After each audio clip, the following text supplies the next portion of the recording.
Hello everybody, welcome back to a new series of presentations about a Hellenistic technique, uh, traditional astrology, Hellenistic in origin. My name is Martin Hermes and I'm very deep into this sort of astrology, but it's pretty new because it's pretty recent in its discoveries, and there are some very interesting features in this astrology which I would like to highlight in these videos, as I've done in other videos previous to this one. And this one will be about the hidden dimensions of fatedness in your birth chart. And the reason for this presentation is that it's a very important one because it has a lot of influence on how you need to view the things that are shown in a chart, the normal things that we see in a birth chart, the strength of planets, the benefic, malefic significations of planets. They need to be qualified, and they need to be qualified by these hidden dimensions of fatedness in your birth chart. So let's have a look at them. The specific topic I'll be addressing in this video is the question, what renders a native eminent and why is it important? And I will show you why it is very important, and it's something that's perhaps overseen or neglected because we were up until now perhaps not aware of what the impact was of eminence in a chart, even though it was pretty much emphasized by, for instance, Valens. So let's have a look. So let's have a look at what Valens said about this issue. I'll quote it. It's coming out of the translation by Robert Schmidt of the Anthology of Valens, Book 2, Chapter 16. And he says, before all then, after one knows the support and rank of every nativity, it is necessary thus to harmonize the natures of the stars and the zodiac, which is the signs, to that same effect, so that the same effect should not be stated for mediocre and notable nativities, but rather a different one. And that's quite a statement. So this leads to the conclusion that images and planets operate differently in eminent charts, which is quite a statement. So astrologers need to be aware of this principle simply because it makes the way the images and the planets operate, it changes them. So that's pretty important. And he also says, for each star and each zodiac, again, images, signs, has both a medium nature of beneficence or affliction and possesses a notable nature of greater affliction as well, whence the occasions for great goods are established, but sometimes for great ills. Again, this suggests that eminence needs to be determined beforehand, before one concludes anything about a chart or the way a planet operates in a chart. The eminence factors need to be determined beforehand, so you can see whether or not a chart that you are investigating is indeed a chart of someone eminent. And we must understand that eminence doesn't mean that somebody is famous or not, but it simply means that someone has a potential of being in the foreground of social activity or rising high on the social ladder, so to speak. And that doesn't mean that somebody needs to be well known or something like that, or being a celebrity or such. In Book 2, Chapter 41, a little bit further in this book of his anthology, he says the following: but we did not comprehend the malefics in a diametrical opposition to be harmful in every way for every nativity, but there are times when they are benefic. And then he also says, and especially for notable nativities. Again, quite a remark. Something to be taken into account, simply because malefics and benefics function differently in horoscopes of eminent persons. So that's the main reason why this is very important, and something that needs to be done before you start delineating anything in a chart, simply because the images and the planets function differently. Even the opposition and even the aspects and configurations between planets in such a chart are different. So paraphrasing Valens some more, if a nativity indicates eminence, then malefics do not so much affect the native himself, but their action is directed against people around him or her. And this is a quote from Schmidt, who paraphrases Valens. Another one, if benefics are mistreated or maltreated by malefics, then their action is weakened, suppressed, limited, etc. That's an important one. But if malefics are maltreated by malefics, then they respond with violence. And again, when this is in a chart of an eminent person, then this violence will be directed at the people around this person, and not per se, are not necessarily directed at the person, him or herself. So that's quite a statement to make, and that's the reason why this is such an important thing to establish. So let's have a look at the methods of how we can establish eminence in a chart.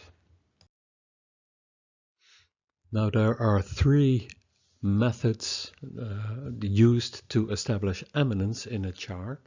So let's have a look at them in sequence. The first one, and the most important one, are the spear bearers for the sectlights.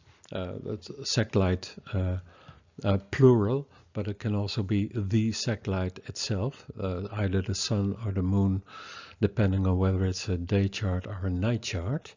So the spear bearers. So does the light, the sectlight of a chart, have a guardian, a planet protecting it from whatever, the vicissitudes of life, I guess. So does the sectlight or both lights have a spear bearer, or more, one or more spear bearers? That's the first method, and a very important one, because it's mentioned all the time whenever somebody is important or has a very important role in society, or even leader of a complete nation or something.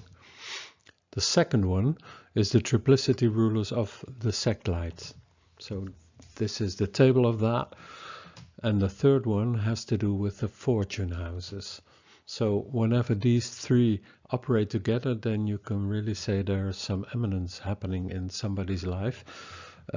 Their fate, perhaps that's the right word for it, their fate is to be in the foreground of the society that they are a member of, and that can be local, it can be national, and it can be international. Okay, now the doctrine of the spear bearers is quite, I struggled with it quite a lot, so I will postpone the treatment of spear bearers for my third video on this topic, which will be coming out in the future, somewhere in the near future. So I'm changing this order of talking about them and discussing them and giving examples of them in this way. So I will first be talking about the Triplicityrulers. This is the video about the Triplicityrulers having to do with eminence. The second one, in combination with this, is always the fortune houses. So 1 and 2 are together. And in the third video, I will talk more about the spear bearers and address this in another presentation. So let's have a look. The criteria for the Triplicityrulers are pretty simple, actually. It is these criteria: the location of the Triplicity ruler, the first and the second one. The third one is always the one assisting the first two. That's a difference with the medieval tradition in this regard.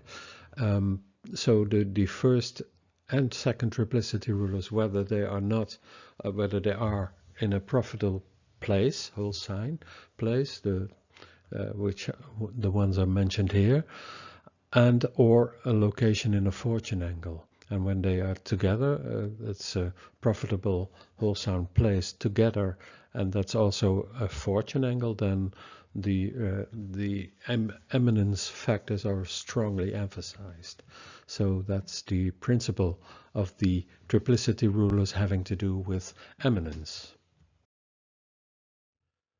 So here we have again the indicators for eminence in a chart based on the triplicity rulers of the sect light. Again, here are the criteria. The biggest chance of becoming eminent or being eminent is whenever the first triplicity lord or the second one is in a pivot, which is of course the first, 10th, 7th and 4th image, or in the place where the MC or the IC is. I have explained this in previous videos.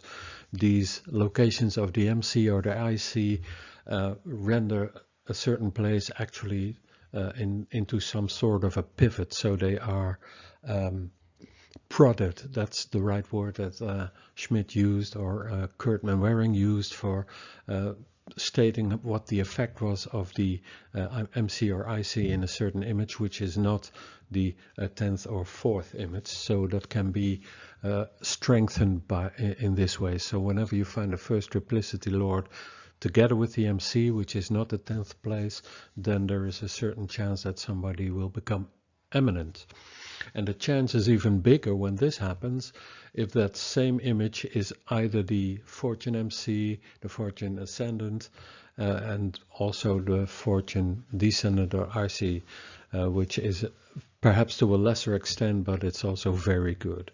Somebody can be possibly eminent whenever these two triplicity lords are found in a succeeding place, and when it indicates eminence, it's probably a bit later in life than from the get-go. And the indicators of triplicity rulers render somebody not eminent whenever these two triplicity rulers are in the cadent places from the ascendant, again unless with the MC or the IC, and also whenever these images turn out to be fortune angles, then this these indications really change. So they render somebody possibly eminent, more eminent than would be suggested by the location of the first and the second triplicity ruler in a cadent place. So let's have a look at some examples. Now what I will be first doing is showing you the example charts that Valens handed over to us in his anthology, which are very interesting, but I need to say that Valens used a somewhat different principle of establishing eminence, and he did this, and he said so not to replace these things, but in addition to it. And what I'm doing, I have eliminated his special inquiries into this and tried to ferret out the implications that were based on the triplicity rulers. So I will be getting back in the second video to his method because it's an interesting one, and then these examples will again be shown, but then with the complete set of how Valens treated this subject. So let's have a look at it, his examples, but stripped from his special doctrine about it, and having a look at what the triplicity rulers were doing in these charts that he used to exemplify eminence. So this is Valens's first example from page 50 in the translation of Robert Schmidt of book 2 of his anthology. So let's have a look at how he determines the triplicity rulers. So as you can see, the sun is above the horizon, the ascendant descendant, and this means that this is a day birth. So we find the sect light, which is the sun, in Leo, so these are its triplicity rulers. In the right order they are the Sun, Jupiter and Saturn. And again, the third one is a cooperating one, so it's not as prominent and not as important as the first two, because these are really the indicators of the eminence factors. But it's also very good to have the third one in either of these places, but perhaps the eminence will turn out to be later in life, but we're not quite sure about this. So let's have a look at them. So here they are located, and this is what Valens said, and again this is my selection of what Valens said about this chart. So such a one will be fortunate, commanding, sovereign, one who possesses a royal fate, and one who is installed in great abundance. Wow, that's great for this person, right? And the abundance, of course, has to do with financial things. Okay, so this is what I ferreted out of this delineation. As Valens said, for the Lord of the Trigon, with which he meant the Triplicity, itself was found to occupy the good spirit, which is the 11th place, which is also a very good one for eminence. It's the most beneficial place that we can have, especially for a career, because the 11th place is pushing the 10th over the top, which is a very good one for what you say, advancing in life. And there are many good planets in the 11th place, so that's good for this person.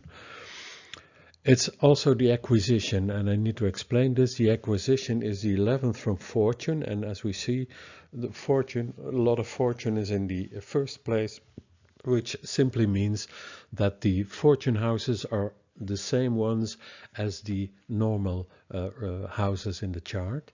So the 11th place of the 11th from fortune had a special name which was called acquisition, which had to do with financial gain. And there we also see a lot of planets there, and we also see the abundance which was promised by this native for this native. So that's great. The lot of fortune and the third triplicity ruler Saturn, I added that one, ended up in the pivot of the horoscopus, which is in the first place, which is a very strong position again. While Aphrodite, the lady of these, the dispositor of both Saturn and the lot of fortune, was culminating in Cancer. And culminating, Cancer is less important than the fact that this planet is culminating. But as you can see, the 10th place, because the fortune houses coincide with the natal houses, places, of course, then the 10th place is also the fortune 10th place. So this is really good. And again, here you see the importance of the lot of fortune. Whenever the dispositor of this part, this lot, a lot of fortune, is well placed, and it's very beneficial for the fate concepts in this person's life. So that's the delineation that Valens gave for this chart all by itself, having to do with eminence, and in this case also financial gain, etc. So here is Valens' second example of an eminent person. So let's have a look again. Again, we see the sun, and it's said to be above the horizon. You can see that because we don't have an actual degree pertaining to the horoscopus, the rising degree. But as Valens goes on, he says that these are the Triplicityrulers, the Sun, Jupiter, and Saturn.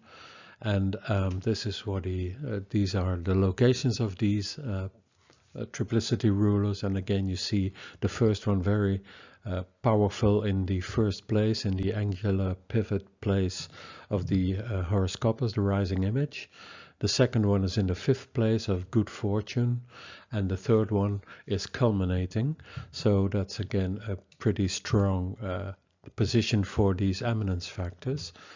And this is what Valens said.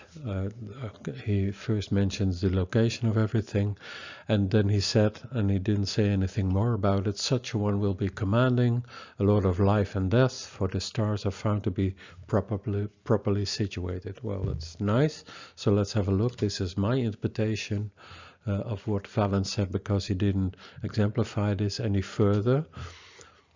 So as you can see, the Lord of the Trigon, the Sun, is in a pivot. It's in the ascendant, together with Venus and Mercury. I'm not sure whether or not that is, well, you could say the Sun is conjunct to Venus, which is the first, the ruler of the 10th place, and Mercury the ruler of the 11th place, which is a fortunate place. But that's not part and parcel of this evaluation, so I'm just leaving it at that. The Lord of Fortune, you see it in the 6th place, it falls amiss, but the Lord is culminating in the Bull. So that might be a factor. I'm not quite sure whether or not the 6th place location of Fortune discounts these principles, so indicating that it's not that powerful. But again, you see it together with the moon there, so that might be a factor having to do with the strength of it, but perhaps something was wrong with that person health-wise or anything like that, might be. Or he was perhaps later convicted of something, might be, it might be, not sure. Now, when you look at Mars, which is located in the 10th place from Fortune, that's the Fortune MC, it is said, Valens said that he was a lord of life and death, and that of course has to do with both Saturn being in the 10th place, because Saturn is also a destructive planet, and Mars, of course, in the Fortune 10th is also a destructive planet, and Mars especially has to do with putting people to death. So I think this might be an appropriate way to evaluate these triplicity rulers of the satellite of this person, of whom we do not know who it was. Okay, having a look at the third example of Valens in his book 2 on Eminence. Here again, it's interesting that he had charts of people who all had their triplicity rulers in the fire-like images.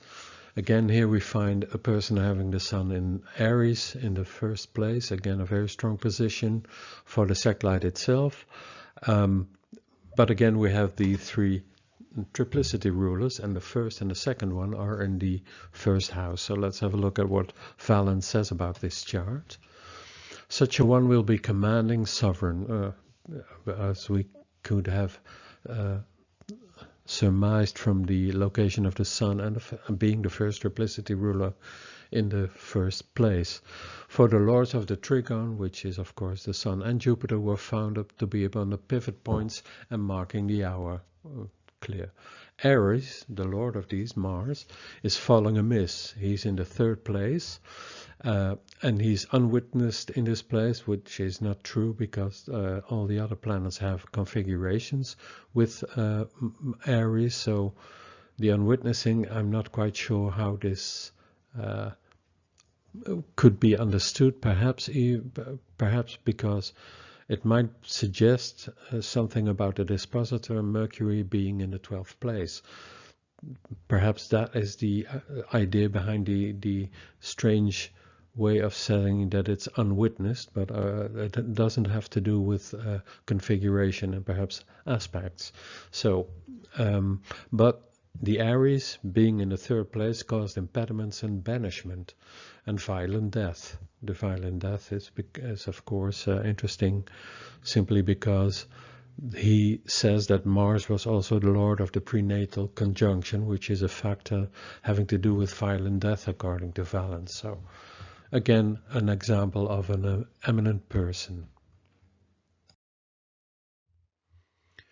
In this last example that Valens gives, I will include some of the consideration that he uses that are not part and parcel of the triplicity rulers evaluation, but I will show it to you simply because he combines a lot of things, and I will address this in the next video. And the third one will be about spear bearers, but Valens also uses this terminology in this example, and I will show you the complete example that he gives so that you can hopefully look forward to the next video on this topic. So let's have a look. Interesting thing is this is only one of the examples where The sect light is not in a fire-like image, but in this case in a water-like image. So here we see the triplicity rulers being in a Pisces. So we have Venus, Mars, and the Moon being the triplicity rulers. So, and Valens said, such a one will be estimable and powerful, for the Sun had benefics as its spear bearers.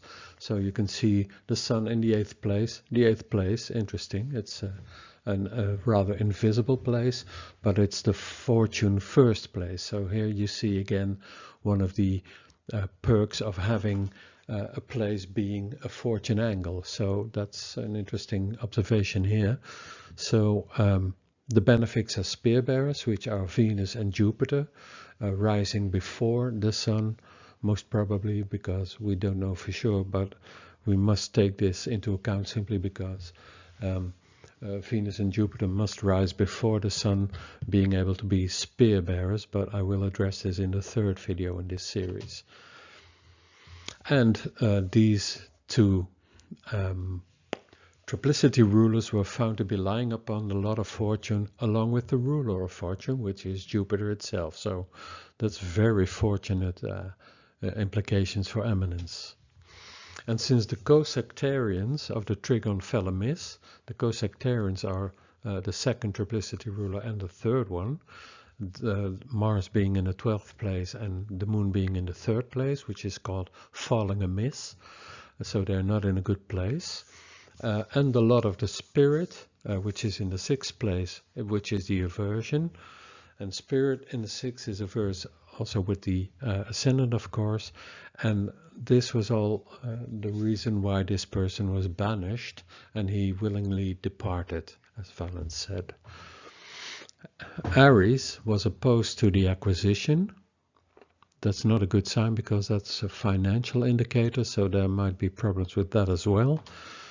And Hermes, the Lord of the Exaltation. The Exaltation you can see here being in the 2nd place in the Virgin, and the ruler thereof is of course Mercury, being averse to it, which is not occupying a suitable place because it cannot deal with the issues that it's having authority over by being in aversion to it. And Mercury also has the superior square from Kronos, which is of course harmful in this case.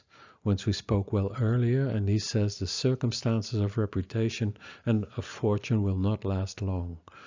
I'm not quite sure how this can be indicated, but it might still be that the 8th place being the fortune 8th, the fortune 1st place, but it's also connected with the 8th place, which has to do with all sorts of mishap and perhaps even financial trouble, because it's also in opposition to the 2nd place and averse to the ruler of the 2nd place, Mercury, etc., etc. There might be a scenario here which has a lot to do with not being fortunate. And of course, we all know as traditional astrologers that the 1st and the 2nd triplicity rulers were also used to divide the life into 2 parts, the 1st part of life and the 2nd part of life.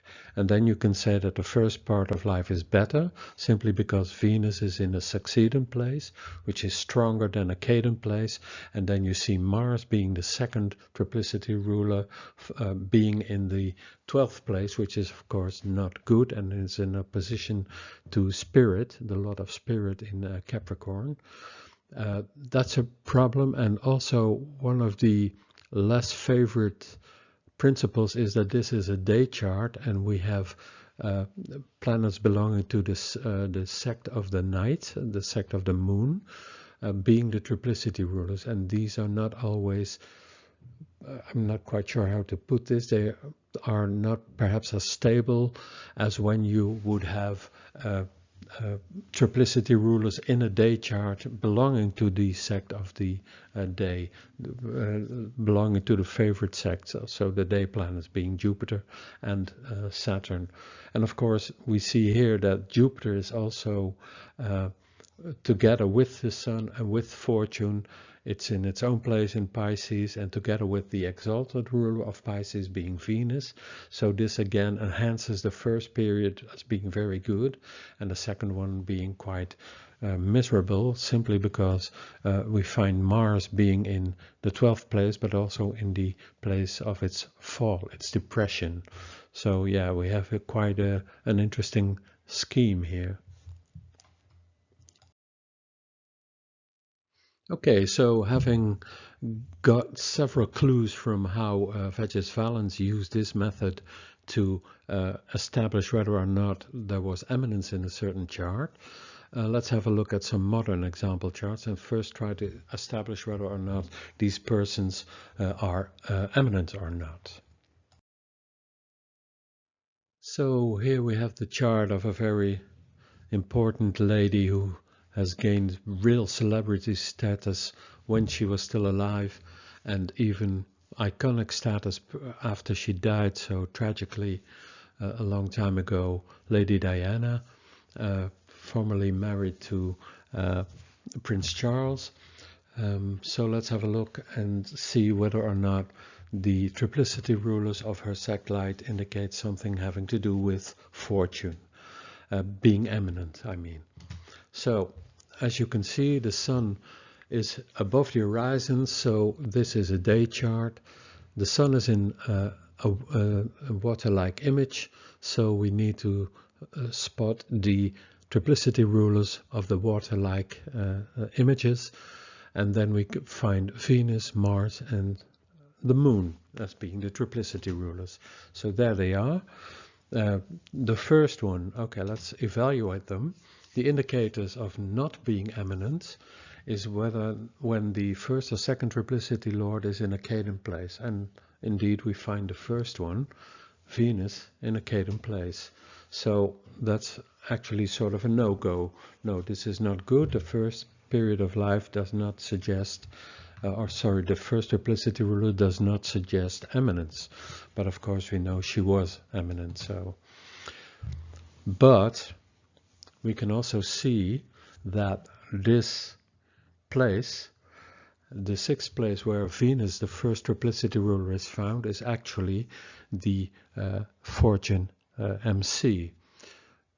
Because when you look at the location of the lot of fortunes in the 9th place, so the 10th place from this lot of fortune in Leo is of course Taurus, where we find Venus, the first triplicity ruler of Lady Diana. So yeah, this is a big boost again, but she was not famous in the first period of her life, and again we know that the first period of life has to do with the first triplicity ruler and the second one with the second one.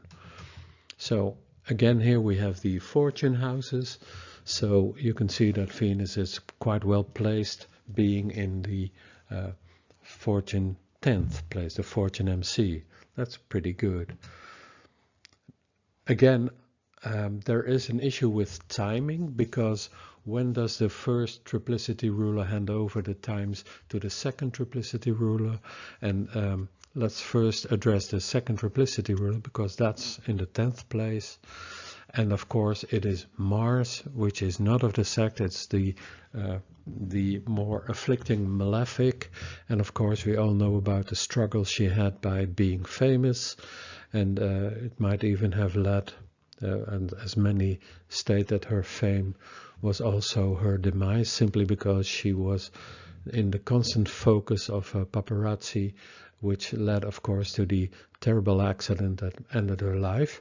And you can also see that Mars is on the disposition of Mercury, being in the 8th place, being very close to the Sun, etc. So she rose in fame and status. Mars is in the 10th place of the natal chart, but it's also a very difficult period because it's Mars there, right? So that's pretty clear. But is there a possibility to show possible indications of the first triplicity ruler? When does it hand over to the other one? And there's a certain doctrine coming from ancient text that suggests that you can use either the small period of the planet, which is Venus, You can use the ascensional time of the bull in this case, or you can add them up. And there are certain rules for enlarging or minimizing this period. So let's have a look at the possibilities. There are three possibilities. Venus alone. So you can say that the period of Venus ends when in the 8th year, when one is 7 years of age, which is in her life this period, 68 to 69. And the interesting thing is that a year before this happened, Diana's parents divorced, her mother leaves the home, and the father wins custody of Diana and Charles, which is always later indicated as being one of the most severe traumas that she had as a child, and that was very important in whatever happened later in her life, so, especially with regards to marriage. And so there we see a very important factor, but this has nothing to do with eminence, of course, but it's interesting simply to investigate it. Of course, we see that Venus is in its own domicile, the bull, and that's an important factor, perhaps how she was regarded later, because this is exactly the status that she got when she died, but also when she divorced the prince, the future king, and what happened to her after that, and she rose even more in status after that had happened. So when we look at the rising times, the ascensional times of the bull, that is 16.46. We put it in years, so that's after 16.5 years about, and so that's 15.5 years of age, which was a period of 76 and 77. And in that period, again, something perhaps not that good for her. The Earl of Spencer, her father, marries Rain, the Countess of Dartmouth, who was the daughter of Barbara Cartland, who we perhaps know as somebody who wrote very rosy love stories in a series. And her relation of Rain was pretty difficult for the children. So again, Venus is pretty strong in its own domicile, but it's in the 6th place, and it's the 10th from fortune. So these events have a big impact on somebody's life, simply because it's the fortune MC, but it's also the 6th place of the chart, which is, of course, always the first thing that happens to us. The chart, it is said in the text that the considerations having to do with fortune are later in life, so it shifts somewhat. So again, that's what we see here, and when we count them up, then we come to 24.5 years, which is when she was 23 years of age, which is in this period, and then her second boy was born to her. Okay, interesting, having nothing to do with eminence, but it's an interesting thing to mention here that has to do with using triplicity rulers as indicators of something happening in somebody's life. But again, the first triplicity rulers is not well placed, even though it will rise in status after a while. The second one is not well placed because it's Mars, and Mars is a difficult planet, being in the 10th, and it's also ruled by a planet being in the 8th house. So everything to do with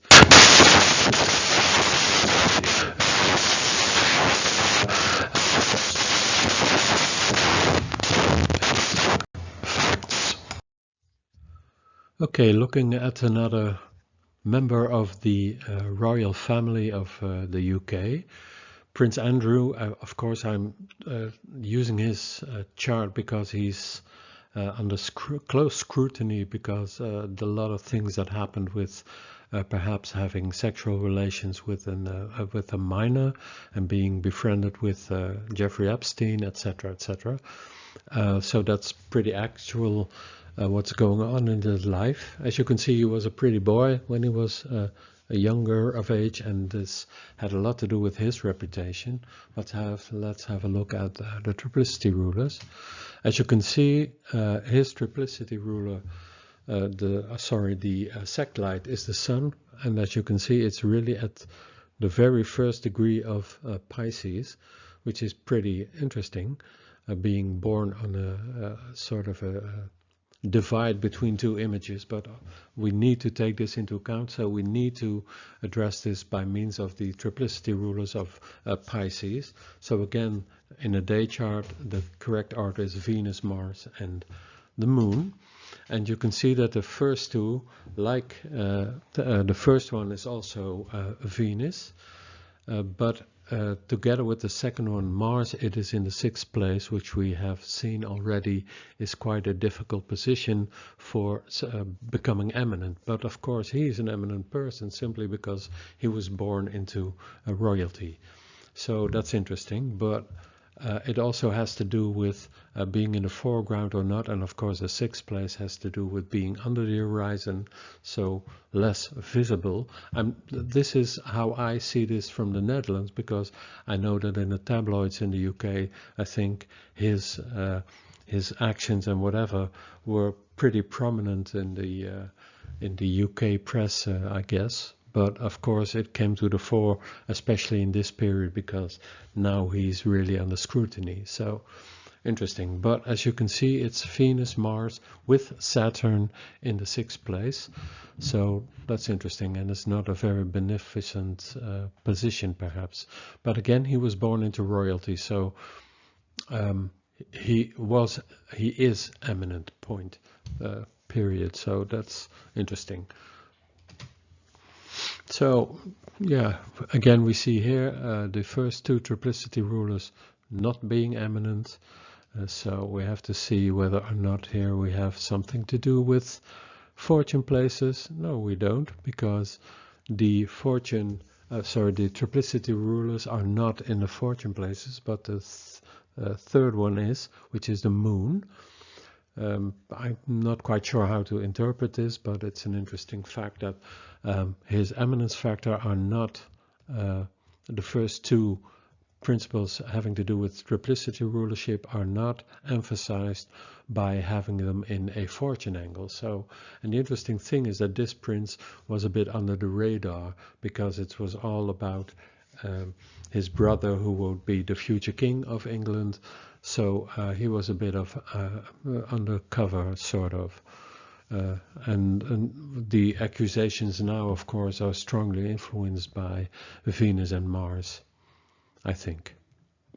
Okay, now looking at this chart at the moment, because what's happening now, these are the transits from yesterday when I was preparing this video. Well, you can see what happened. We see Saturn moving over the descendant, which has to do with public image perhaps, and of course he's under close scrutiny now. And of course we see Pluto moving over Mars and approaching Venus, or perhaps Pluto already did that. So yeah, this is something a bit out of the sewers coming to the fore, which is normally what Pluto does, shoveling the shite and bringing it to light, sort of. So yeah, it's interesting. I'm not quite sure how to interpret the fact that he is very eminent, an eminent person, even though in the background, which is of course very well explained by the 6th house. So perhaps there's something else going on. Perhaps we can see that in the next video when I do the other interpretation that Valens uses to evaluate eminence as an add-on, sort of. So you have to wait until that delineation. I'm now going to go to another example of somebody who really made a great escape. Now looking at a more recent example of somebody who really was protected by his eminence factors is the Nazi Albert Speer, also called the Nazi who got away, simply because he was convicted for his being a member of the Nazi party, but he also got away with it, and he really spun a very interesting story. So let's have a look at his how he fared with his eminence factors. Here is a short biography of Albert Speer. He was a German architect of the Reich from 1937 until the end of the war, and from 1942 onward, he became Minister of Armaments and War Production in Nazi Germany, and he was a very close ally of Adolf Hitler, because Adolf Hitler was very interested in what you call a building. Sorry, I can't find the word. But what happened is that he was convicted at the Nuremberg trials and sentenced to 20 years in prison, which he served also. But after the war, Speer created an image of himself as sort of a decent Nazi who actually did say sorry for all that had happened in World War II, which made him sort of popular after the war. He was interviewed many times, he wrote books about it, and he made a lot of money. And he was at the Nuremberg trials the only Nazi to confess to co-responsibility for the crimes committed. So he shared culpability, but he also quickly downplayed it, simply by he portrayed himself sort of a blinded person, blinded by Hitler's megalomaniac dreams, and above all the possibility of being able to realize Speer's gigantic architectural designs with the help of Hitler's support. And there were no limits to that because Hitler wanted to rebuild Germany, sort of. So that had won Speer over, in his own word, and naive as he was, in his own opinion at the time, he fell for it. So he suggested that his cooperation with the regime had happened somewhat through no fault of his own. He just didn't know any better. So he really denied having knowledge of the horrific conditions in the death camps and the persecution of Jews, which was, of course, not true, simply because all the effort that had to be made for the war production was done by the Jews and the Soviet captives, and under very severe conditions. So that's not true. So he portrayed himself sort of an ignorant architect. Architecture was the common interest of both, the word I could not find earlier on. And he was the neat, ignorant technocrat, and unknowingly ending up in a group of unsavory thugs. And the interesting thing is that a lot of his description of actually a lot of the history writing of the Nazi regime after the war in the Anglo-Saxon world was actually very much inspired by what Speer said about Hitler and his consorts. But the problem, of course, is that it was not an objective recapitulation. It was simply trying to get away with it. So, and shortly before Speer died in 1981, there was more and more proof coming to the fore about his actual responsibility. But he did not live to see that exposure, so he got away with it all during his life. So that's an interesting protection, you could say, and popularity even for this person. And hopefully we can see how this is based on the Triplicityrulers. So there was a book, I believe it was last year, brought out. It was translated into Dutch, but it was a German book, Albert Speer, A German Career, and that's all about how he invented his own story of how things went on with the Nazis and himself. So interesting. Okay, let's have a look at his Triplicityrulers. As you can see, again we have a day birth, again we have someone with the sun in Pisces. So we can see the first Triplicity ruler being Venus, the second one Mars, and the third one being the Moon. Interesting thing is that both Venus and Mars are in their own domicile, which is often something fortunate for these planets. Again, we here have the planets not belonging to the sect in favor in this day chart being the Triplicity rulers, so something might be seeming be a bit flawed perhaps in how they function, but not in his charts. Okay, we have here the indicators. First Triplicity ruler, this one is Venus, being in the 11th place, which is of course good in the natal chart, etc., etc. Just have a look at that. So The investigation turns out that the first triplicity ruler, with being in its own domicile of the bull, is with the dispositor of fortune, which is Jupiter, and Speer had fortune in the bowman, the archer. So yeah, and both these planets, very benefic planets, Venus and Jupiter, are both in the 11th place, one of the better places of the chart. But a planet being with the ruler of fortune is a very fortunate signification for being eminent. So this is also sort of an indication of some sort of protection, I guess, because Jupiter is a very popular planet, and you can also see that Jupiter is the ruler of the 10th place via the MC, which is the 9th place, 9th topical place in the chart, but the MC is also making something very strong and also related to a career somehow. Now let's count the fortune houses. We take the fortune houses as being having the first place is of course in the Archer, and then the IC is in Pisces, the descendant is in Gemini, the twins, and we see the third triplicity ruler in the fortune MC being the Virgin.